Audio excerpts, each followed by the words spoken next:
Hello and welcome to this week's Scouting Report on LUTV ahead of a huge game in English football, but particularly, of course, for fans of Leeds United and Norwich City. The top two in the Championship going head-to-head on Saturday tea time, and how can Leeds gain an advantage over their rivals? Well, to look at everything we could expect from the Canaries is former Leeds defender Ben Parker. And Ben, you can sense this week around the city, around Elland Road, there is a huge game on Saturday, isn't it? Definitely, and I could sense being up at the training ground yesterday, the buzz around the place. The players are so excited. Speaking to Adam Forshaw, which you can see his interview live and exclusive on LUTV. So he was talking about, Tom, the game coming up, not hiding away from the fight. It's a massive game, embracing the challenge, because I think this group of players, that's what you want, not to like say it's just another game coming up. Embrace the challenge, and it is a massive game. There's no hiding point from that. It's not only the fact that we could go 6 points clear of Norwich, but also it's a marker, isn't it? You're up against the team that is closest to you in the table. So if you can get the 3 points, it sends a very strong message out to everyone else in the division, doesn't it? And that'll be the message coming from Bielsa, from the staff, even group of players. You're talking around leading up to the game in the dressing room before you go out. Come on, boys, let's win. Let's get an advantage over a closest rival. Let's double our advantage over them to 6 points. And to have 6 point cushion at this stage of the season would be massive. Not many at the start of the season, I think, had Leeds and Norwich at this stage being the top two. But you were involved in the League One promotion battles with Norwich that seemed to be, they were epic encounters, weren't they? Both down at Kirwin Road and at Elland Road. I remember one here where Jermaine Beckford scored late on, to seal the points. But it's interesting how that kind of rivalry starts to develop, doesn't it, with Norwich and Leeds now this season? Certainly does. The only surprising thing, there's been no transfers between the two sides as late, but it seemed to a rivalry start from them days, and it's kind of come full circle. Top of the Championship, vying for that the top spot, both getting the top two. But from our point of view, it's a great fixture. The last time we had a big game down here, Derby. Look how well we played. We're on the front foot, we played excellent. The atmosphere were electric, and I expect the same thing on Saturday. Not many expected Norwich to be in this position, particularly after we went down to Carrow Road back when the sun was shining. There was no snow falling, and we went and did an absolute job on them, didn't we? This day, I mean, it was nobody would have thought Norwich would be where they are after this match, would they? No, it's one thing. It's strange to see the sun there, yeah. But the performance, and I think this was kind of a game where it took not only Leeds fans took notice. I think the rest of the league took notice as well, because it was one of those games where we've done well against Stoke, we've done well against Derby in the recent games, but then to do it also to Norwich away from home were a great benchmark for us. Yeah, obviously a lot's happened for both teams since then. So what bearing that will have, other than the fact that Norwich might use it for a bit of motivation, of course. Last week they had a big game of themselves, of course, against Sheffield United, one of the promotion contenders. I don't think this was a massive surprise that ended up all square. No, and looking at the last 5 results for Norwich, we'll look later on in this VT down the line about the last 5 results, but they've drawn quite a number of games, and we're not a big fan of draws, are we, Tom? Because it doesn't get you very far in the league. I was a fan of this draw, though. Well, I were a great fan of this draw. Not too fussed about either teams, to be honest, but to see it come out all square, and for us to get that late win at Rotherham, it just shows you how much quickly it can change in the Championship. 1 minute we're down at Rotherham, then pulled it back to a draw. It looked like someone's going to pick 3 points up in this game, but the way it changes so quick is great. Yeah, they were hit late, and of course our old friend Billy Sharp doing us a little bit of a favour in this game, wasn't he? Getting the point, and I think a draw was probably a result that most Leeds fans wanted. I know there was an idea that if Norwich win and the top two can kind of pull away, but I think both teams dropping points is probably not a bad thing. Now this is how, these are the team lineups then from the last matches from last weekend. But we already know at the time of filming, because Marcelo Bielsa has revealed his team, Ben. So we know that there's going to be changes to this side. So we know that Pontus Jansson is going to come back into the heart of defence. Calvin Phillips is going to drop out. And Tyler Roberts is going to come into the mix as well, and replacing Jack Clark. So what do you make to those changes, and how that's going to affect things? Because we feel that Pablo could go wide and Tyler Roberts do what he did coming off the bench against Rotherham, which was play through the middle, and I thought he really helped change the game. Yeah, I think that obviously the big call was obviously Pontus coming back. He was going to definitely start, get Liam Cooper and Pontus back together, because they've been great this season when they've played together. And then, which hasn't been very often. Yeah, exactly. And then obviously what you do with Calvin, does he go into the Calvin role that's been like to call this year? But quietly but surely, Adam Forshaw's been going about his business in a very efficient kind of way, especially the Derby performance at Elland Road, which I thought was fantastic. Everyone thought it was fantastic.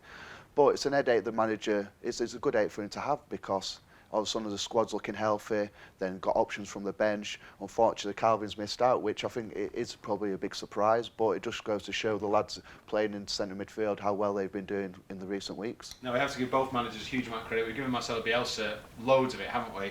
But Daniel Farke down at Norwich, Ben, you know, last season it hadn't gone to plan. But he, a bit like Bielsa, has kind of turned around a club that were mid-table last year. And again, as I say, nobody thought that Leeds and Norwich would be in this position at the start of the season.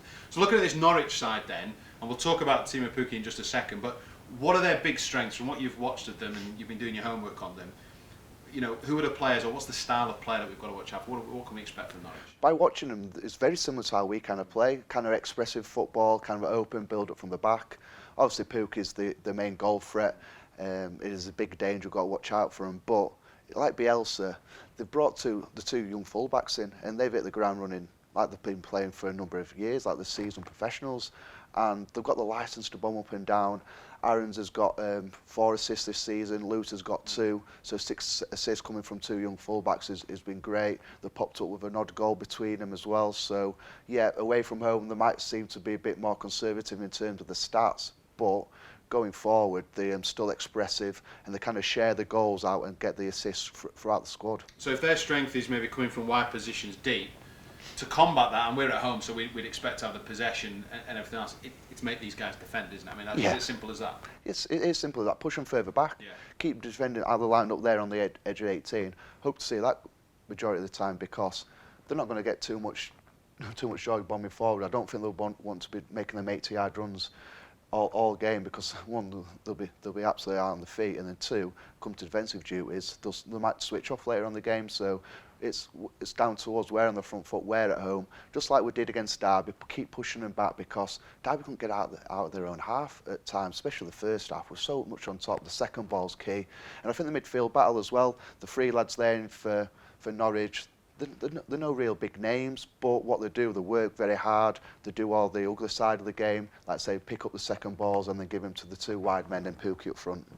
Well, Pukki's the man, of course. There's a case to be made that he's probably the signing of the season, isn't he, in the Championship, considering how many goals that he scored, a free transfer. He did have a great goal-scoring record at Bromley. He's not a complete unknown. He's a Finnish international with over 70 caps. Yeah. So, you know, people will talk about never heard of him, but we can see here the stats from him this season, and that's an unbelievable return, isn't it? It's fantastic, because the amount of goals, you need someone like that within your team who, if you're going to get promotion, you need someone up at the top end of the goal-scoring charts. Luckily, we've got a guy in Kemar Roof who's up there as well, been banging the goals in. But this guy he's scored all different types of goals. The big stat away from home is it's got 6 goals away, but 5 of them been inside the box. Okay, well, let's take a look at some of these goals. I mean, to give us a bit of an insight into what kind of player he's going to be, because no doubt he's going to be identified by the Leeds coaching staff as the danger man. There's one from outside the box, but most of his work is done sort of sniffing out those chances, isn't it? Yeah, it's one of them guys, he kind of like drifts through games.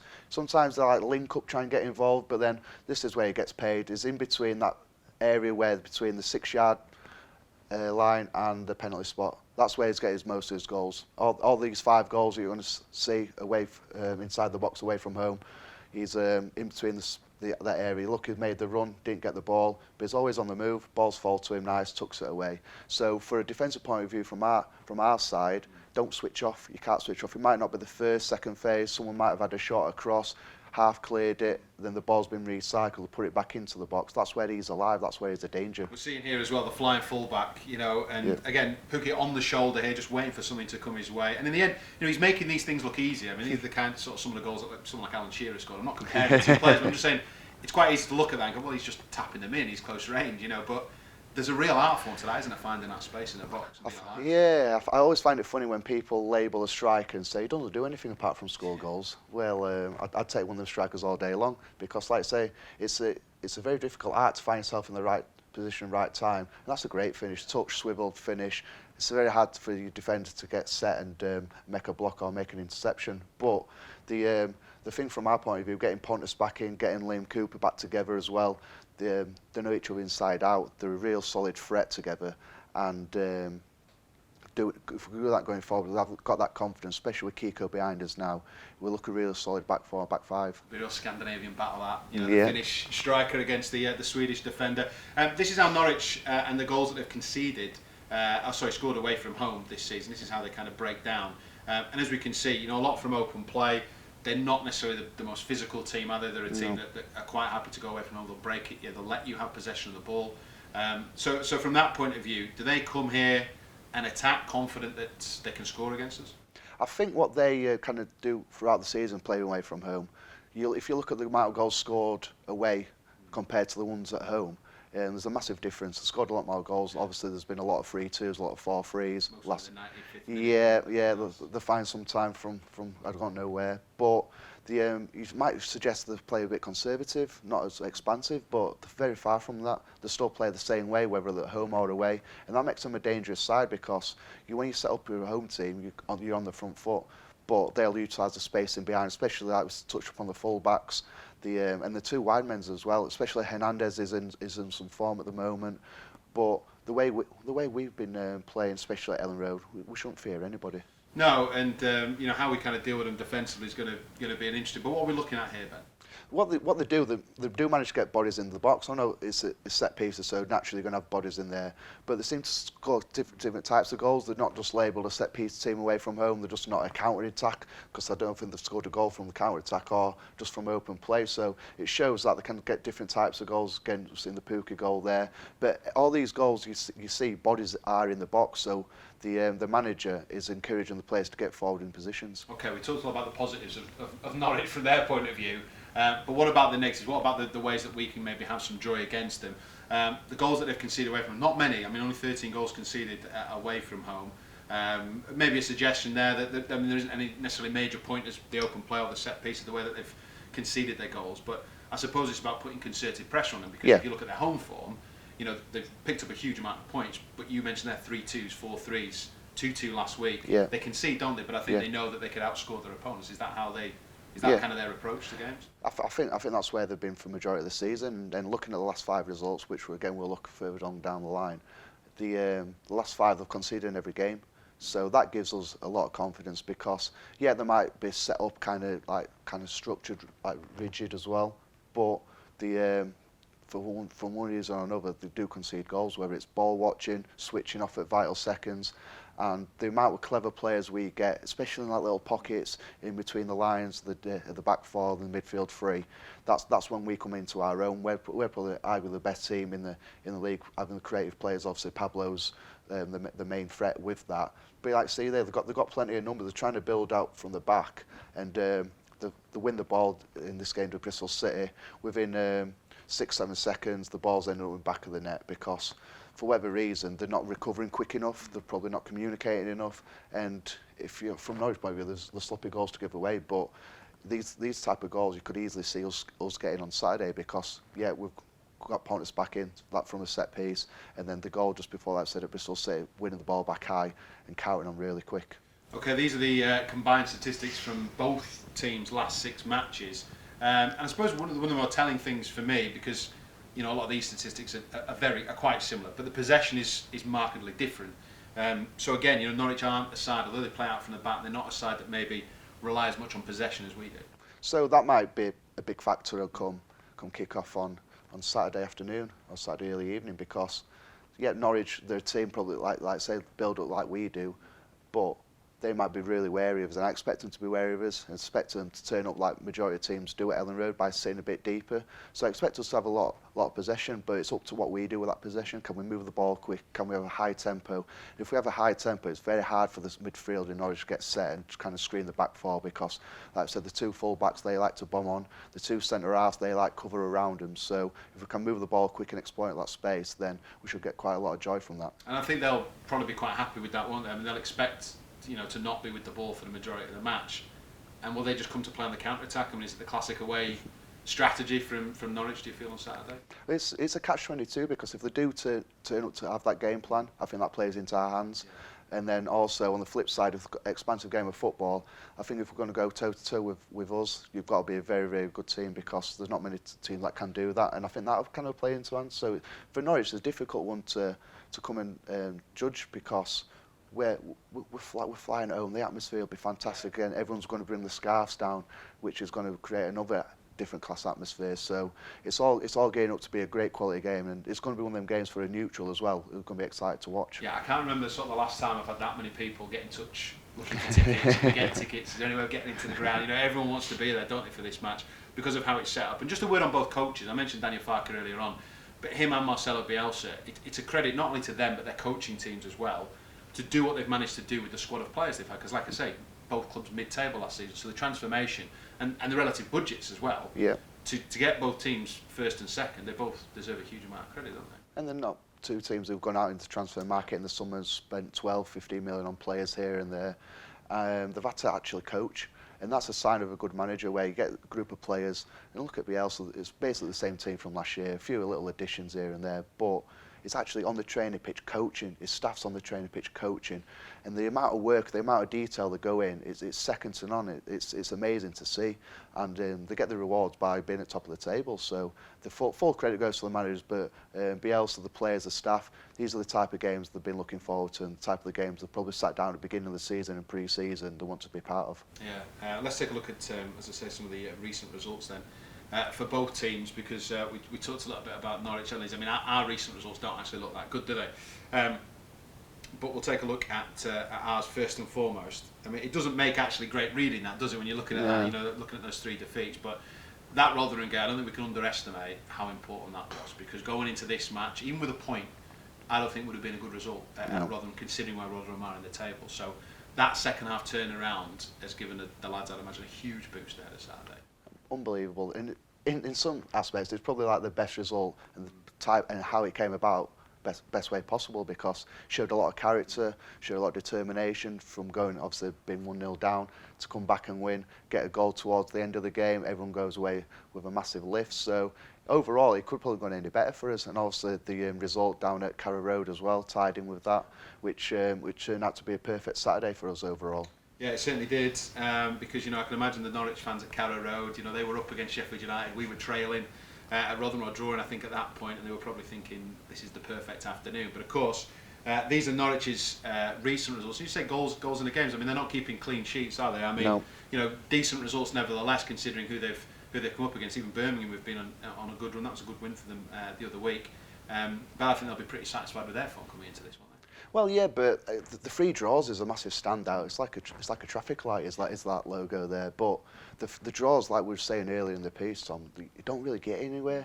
They might have only lost 1 game there, but out of the last 5 matches, we picked up more points. We picked up 1 more point, and we've lost 2 more games. So it just goes to show, draws might keep you a little unbeaten run going, but in this league, it's all about getting the victories. So you might have to sacrifice. If it's 1-1, pushing for that late winner, knowing full well you might concede one at the other end, just because getting the 3 points is massive. Yeah, because the recent results we've had, Norwich fans, you know, will probably be thinking as well, we missed an opportunity, because the gap should probably be closer, or Norwich maybe will feel they should be top, considering the fact that we've lost recent games. So, you know, from that point of view, it sets it up nicely.